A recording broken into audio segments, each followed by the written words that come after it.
안녕하십니까, 이태현입니다. 여러분 알고 계셨나요? 지금 상해에서는 최소 4분의 1의 가정이 이미 파산 상태입니다. 그들의 부채가 현재 가진 자산을 훨씬 초과한 상황이에요. 대부분의 사람들은 지난 몇 년간 집값이 고점일 때 주택을 매입했지만 이후 집값이 폭락했습니다. 게다가 경제가 하향세를 타면서 많은 사람들의 직장에 문제가 생기거나 사업이 위기에 빠지면서 돈을 벌지 못하게 됐고 대출을 상환하지 못하게 되었습니다. 주택 대출을 갚지 못하는 사람들이 점점 늘어나고 대출 상환 포기를 선택하는 사람들도 점점 많아지고 있는 실정입니다. 우리 아파트 단지는 집값이 최고점일 때 한 채에 720만 위안이었는데 지금은 400만 위안에 팔기만 해도 다행인 수준이에요. 지금 상해에서 가장 비참한 사람들이 나타났습니다. 여러분께 아주 무서운 현상을 말씀드릴게요. 사실 우리 주변에 이미 많은 사람들이 주택대출을 갚지 못하고 있습니다. 집을 팔아도 대출금을 다 못 갚고 오히려 수십만 위안을 더 내야 하는 상황이에요. 이런 상황이 계속되면 반드시 큰 문제가 생길 겁니다. 지금 많은 고객들이 급여가 삭감되기 시작했고 일부는 해고 위기에 처해 있어요. 사업하는 사람들도 사정이 안 좋고 경제 환경도 좋지 않습니다. 중국 부동산 시장의 하락세는 이제 더 이상 감출 수 없는 현실입니다. 상해는 한때 전국에서 가장 견고한 부동산 요새로 여겨졌지만 이제는 폭락의 물결 속에서 휘청이고 있습니다. 특히 중고주택 시장은 매우 참혹한 상황이며 일부 지역에서는 집값이 거의 반토막 났습니다. 과거 자산가치 보존의 신화는 빠르게 무너지고 있고 많은 중산층에게 집은 단순한 거주 공간이 아니라 자산의 핵심이자 신분의 상징이었습니다. 하지만 지금은 시장의 반전과 함께 해고, 실업 사태가 겹치면서 그들 자신들이 빠져나올 수 없는 함정에 갇혔다는 것을 깨닫고 있습니다. 집은 팔리지 않고 대출은 갚을 수 없으며 생활 수준은 급격히 추락하고 있습니다.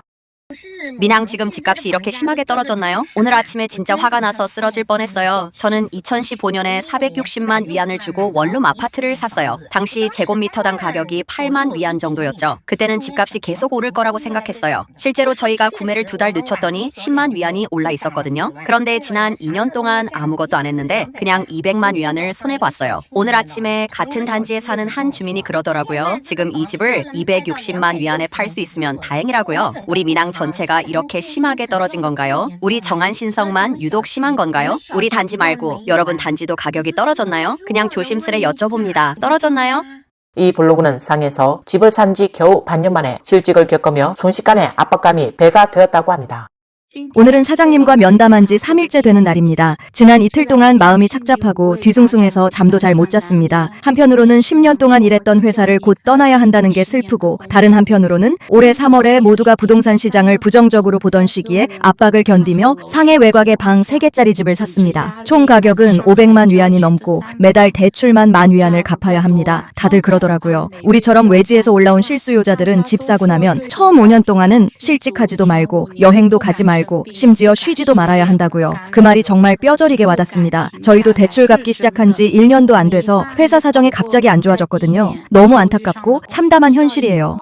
블로그는 처음 집을 샀을 때만 해도 자신의 직장이 비교적 안정적이라고 생각했고 적어도 앞으로 5년은 더 일할 수 있을 거라 예상했습니다. 그때쯤이면 아이도 초등학교에 입학해서 학군 문제도 자연히 해결될 거라고 믿었습니다. 하지만 인생은 뜻밖의 일이 늘 예고 없이 찾아옵니다. 집 대출과 아이 교육이라는 두 가지 고정 지출을 생각할 때마다 마음이 불안하고 초조하다고 합니다. 아이가 조금 더 크면 영어 학원, 농구 수업 같은 교육비도 만만치 않게 들 거라고 덧붙였습니다. 그녀는 제가 일부러 불안감을 조장하는 게 아니라 단지 여러분에게 말해주고 싶었어요. 돈을 벌 수 있을 때는 될 수 있는 한 많이 저축해두세요 라고 말합니다.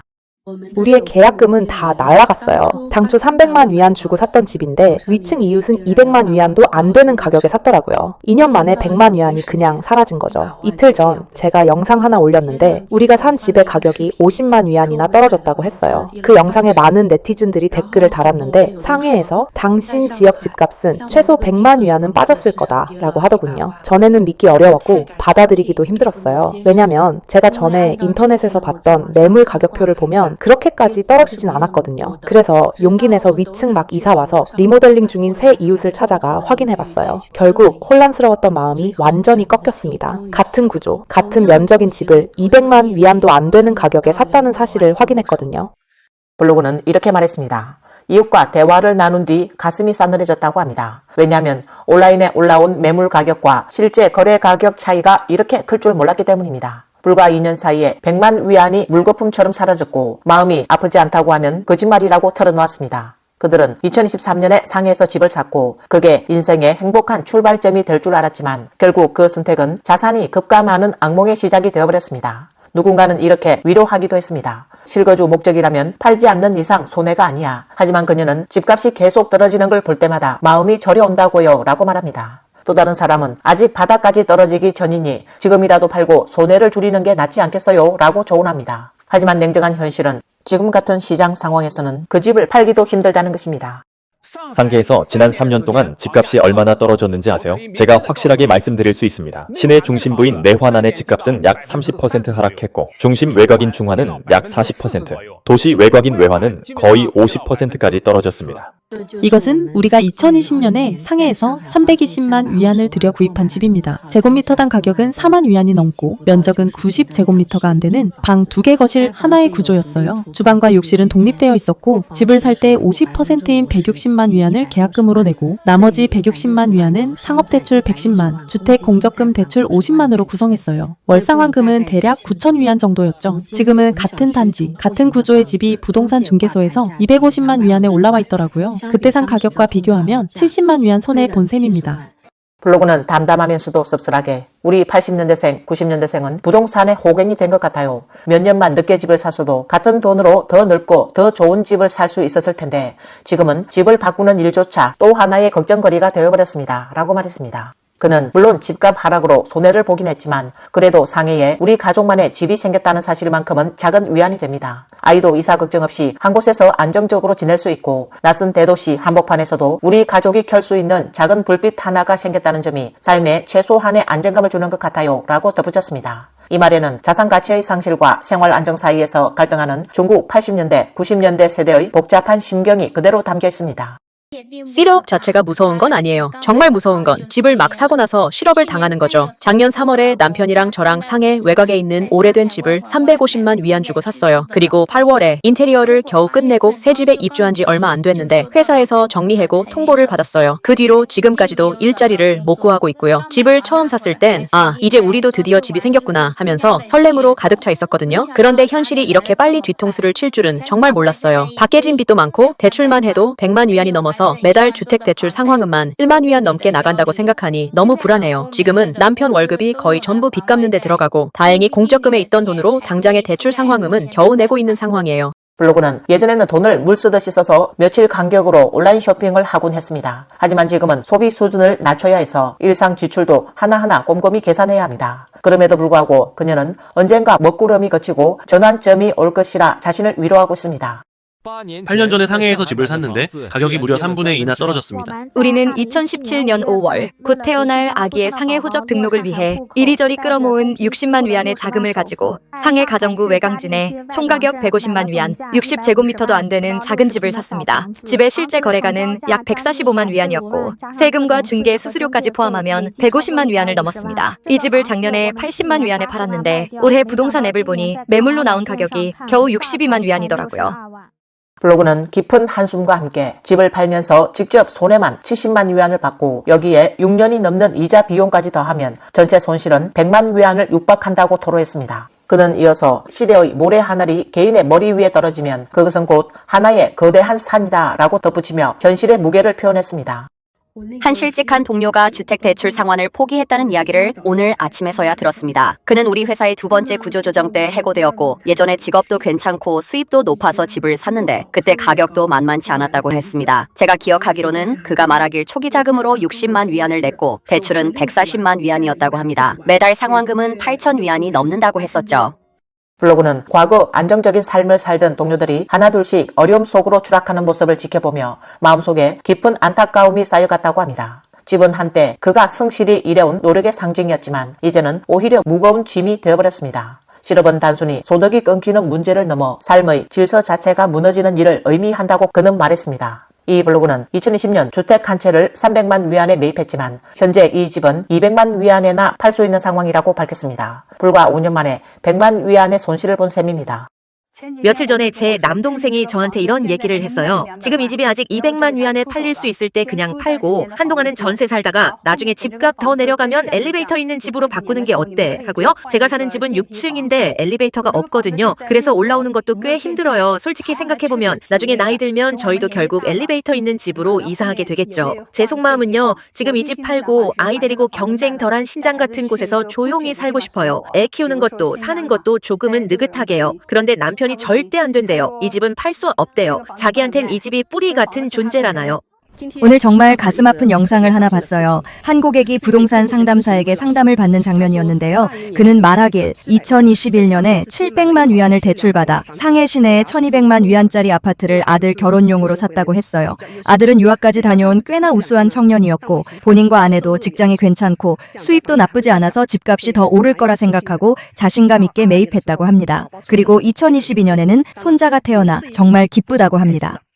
블로그는 말하길 2023년에 들어서면서 근무하던 부서의 경영 성과가 악화되었고 그 결과 급여가 직접 삭감되었습니다. 이어 2024년에는 아들이 다니던 회사 사정이 나빠지면서 결국 구조조정으로 해고되어 실직하게 되었다고 합니다. 현재는 매달 갚아야 하는 주택대출 상환 부담이 너무 커 가족 모두가 거의 숨조차 쉬기 힘든 상황에 놓여 있다고 말했습니다. 이 집을 지금 팔게 되면 최소 500만에서 700만 위안의 손실을 감수해야 하고 반대로 팔지 않으면 일상생활 자체를 유지하기 어려운 상황이라고 설명했습니다. 이로 인해 가족 전체가 극심한 불안과 초조함에 시달리고 있으며 결국 전문가에게 조언을 구하게 되었습니다. 지금은 얼마나 손해볼 생각이신가요? 그냥 시장 상황에 따르려고요. 이익 볼 생각은 없어요. 실내 면적은 121제곱미터죠? 등기 면적은 119.2제곱미터입니다. 원래 가격은 얼마였나요? 당시에는 720만 위안쯤 했어요. 지금은 얼마까지 손해볼 각오인가요? 그냥 시장 가격에 따르려는 거고요. 손해는 너무 크지만 않으면 돼요. 최소한 495만 위안까지는 받아야 해요.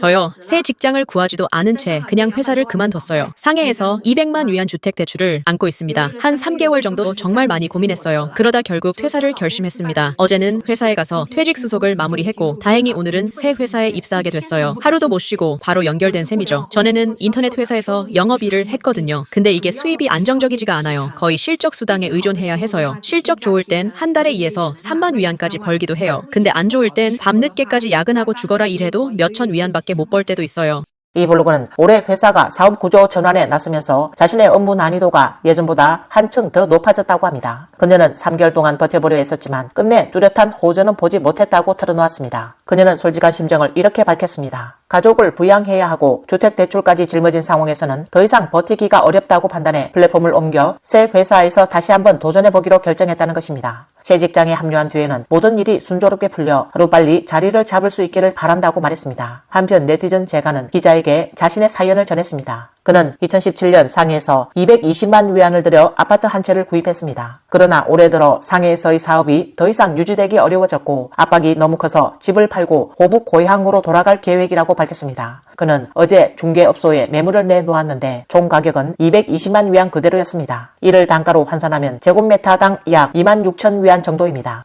그날 저녁 중개업자로부터 전화를 받았고 다음날 오전 10시에 집을 보러 오겠다는 사람이 있다고 말했습니다. 직접 와서 보니 반응은 나쁘지 않았지만 가격 협상이 결렬됐습니다. 재가는 이어 이렇게 토로했습니다. 구매자는 첫마디부터 60만 위안을 깎고자 요구했는데 이 제안이 너무 충격적이었다고 합니다. 요즘 시장이 안 좋은 건 알지만 구매자는 최대 160만 위안밖에 주지 못하겠다고 말했습니다. 이렇게 되면 단가는 제곱미터당 18,000위안으로 떨어집니다. 이 말을 듣는 순간 머리가 멍해졌습니다. 결국 구매자는 더 이상 말을 하지 않고 그대로 자리를 떠났다고 전했습니다. 재가는 자신의 집이 입지가 나쁘지 않다는 점도 강조했습니다. 주변에 초등학교와 중학교가 있고 버스와 지하철은 모두 이용이 편리한 곳이라는 것입니다. 집값이 하락하기 시작하던 초기만 해도 같은 단지의 비슷한 매물은 제곱미터당 3만 위안 이상에 거래되기도 했다고 말했습니다. 그는 마지막으로 20만 위안 정도라면 협상해 볼 수도 있었겠지만 한 번에 60만 위안을 깎는다는 건 도저히 받아들일 수 없었습니다. 라고 덧붙였습니다. 또 다른 상해 시민 이방 씨는 기자에게 자신이 중환선 인근의 원룸형 소형 주택 한 채를 보유하고 있다고 전했습니다. 이 집의 가격은 1년 만에 380만 위안에서 240만 위안으로 급락했으며 이 같은 폭락은 감당하기 어렵다고 말했습니다.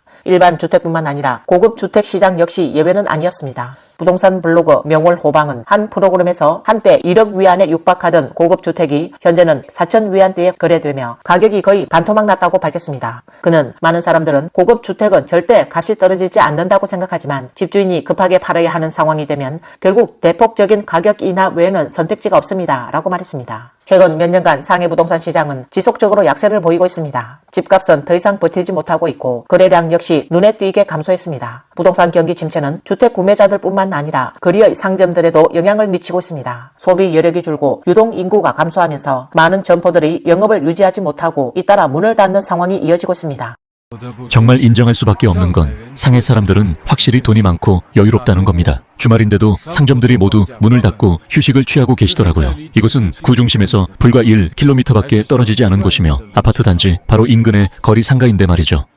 여기가 바로 상하이에서 가장 번화한 곳인가요? 저희 시골 읍내와 비슷한 분위기라 조금 놀랐습니다. 보시면 아시겠지만 상점들이 대부분 문을 닫은 상태입니다. 혹시 철거를 앞두고 있는 건가요? 주변을 둘러봐도 여기저기 낡고 허름한 건물들이 눈에 띕니다. 저쪽은 저장 중로인데요. 간판마다 임대 매물 표시가 붙어 있는 걸 보니 철거보다는 임대료가 너무 비싸서 그런 게 아닐까 싶습니다. 이곳이 와이탄이라니요. 제 눈에는 오히려 시골 같다는 생각이 듭니다. 왜 그런지 모르겠지만 요즘은 오히려 상해의 경제 상황이 2, 3선 도시들보다 더 좋지 않다는 느낌이 듭니다. 저희 집 근처 길가 상가도 몇 달째 비어있는 상태고요. 문의는 많은데 대부분 임대료를 많이 깎으려고만 합니다. 예전에는 크게 사업하시던 사장님들이 혹시 상해를 다 떠난 건 아닐까 하는 생각도 듭니다. 다들 어디로 간 걸까요? 고향으로 돌아가 장사를 하는 건지 아니면 다른 도시로 옮겨 사업을 이어가고 있는 건지 궁금합니다. 오늘 상하이에서 가장 빠르게 폐업한 가게 기록이 나왔습니다. 무려 영업 5일 만에 문을 닫은 것인데요. 무슨 일이 있었는지 함께 살펴보시죠. 5일간의 총 매출은 고작 800위안으로 전기요금도 감당하지 못할 수준이었다고 합니다. 결국 일주일도 차에 되지 않아 오늘은 중고장비 수거업자인 강 씨를 불러 가게 안의 장비를 전부 정리하셨다고 하네요. 이 가게는 사장님께서 친구분에게서 넘겨받은 곳으로 기계는 중고였고 인테리어도 이전 그대로 사용하신 상태였다고 합니다. 어찌 보면 사업 수완이 좋다고 할 수도 있는 셈이죠. 하지만 첫째 날 매출 0위안, 둘째 날 매출 역시 0위안, 셋째 날에는 도저히 안 되겠다 싶어서 홍보도 해보고 친구분들까지 불러 2테이블을 채우셨지만 친구들이 도와주러 온 자리에서 돈을 받을 수는 없잖아요. 그래서 셋째 날도 매출은 0위안, 이후로 이틀을 더 버티신 끝에 총 매출 800위안으로 마무리하게 되었습니다. 블로그는 사장이 계산해보니 수도세, 전기세조차 감당되지 않는 상황이라는 판단이 있었고 이에 따라 오늘 강가를 불러 설비를 모두 회수해 가도록 지시했다고 합니다. 평소엔 별로 신경 안 썼는데 오늘 보니까 우리 동네 길가에 문 닫은 가게가 정말 많더라고요. 예를 들어 이 집 얼마 전만 해도 오픈 행사한다고 사람들이 문 앞에서 춤추고 그랬는데 지금은 그냥 상가 임대라는 팻말이 붙어 있어요. 저기 봐요. 저쪽 줄도 전부 문 닫고 임대가 붙었어요. 그리고 저 가게는 더 웃겨요. 처음엔 바비큐 집이었다가 그 다음엔 철판찜, 그 다음엔 볶음 요리집, 지금은 농가식 찜닭집으로 바뀌었다가 또 철판찜으로 돌아왔어요. 그냥 보면 가게들이 정말 엄청 자주 바뀌어요. 거의 한 달에 하나씩 바뀌는 느낌이에요. 너무 무섭네요.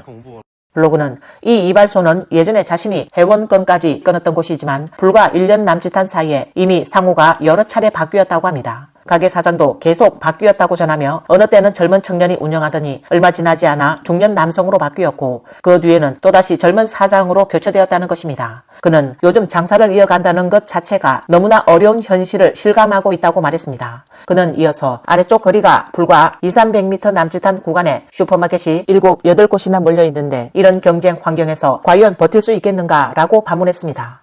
오늘 뉴스는 여기까지입니다. 시청해주셔서 감사합니다.